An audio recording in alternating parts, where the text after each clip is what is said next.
ان عاشقین صادقین میں جہاں مرد تھے وہاں خواتین بھی کسی سے پیچھے نہیں تھیں۔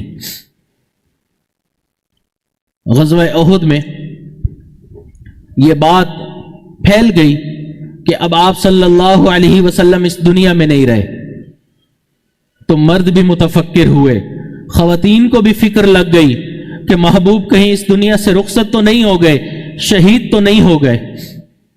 خواتین گھر سے باہر نکلی معلوم کریں کہ کیا ہے۔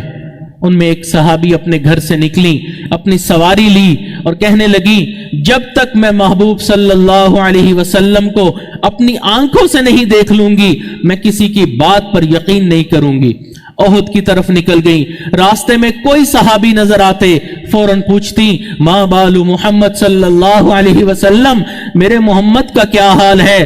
وہ آگے سے کہنے لگے مجھے نبی علیہ الصلوۃ والسلام کے حال کا تو معلوم نہیں، البتہ میں نے غزوہ میں فلاں جگہ پر آپ کے بیٹے کو شہید ہوتے ہوئے دیکھا ہے۔ پرواہ نہیں کی، آپ اندازہ کریں ماں کو بیٹے کی شہادت کی خبر مل رہی ہے، ٹس سے مس نہیں ہو رہی، اس ماں کے دل میں اللہ کے محبوب کے عشق کتنا ڈوبا ہوا ہوگا۔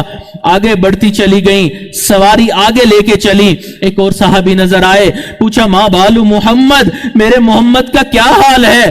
کہنے لگے مجھے معلوم نہیں، البتہ میں نے فلاں جگہ پر آپ کے خاوند کو شہید پڑے ہوئے دیکھا ہے۔ دل آگے پیچھے نہیں ہوا، فوراً آگے بڑھ گئیں، ایک اور صحابی سے پوچھا مجھے بتاؤ تو صحیح ما بال محمد، محمد صلی اللہ علیہ وسلم کس حال میں ہے؟ کہنے لگے مجھے معلوم نہیں، البتہ میں نے آپ کے والد کو شہید ہوتے دیکھا ہے۔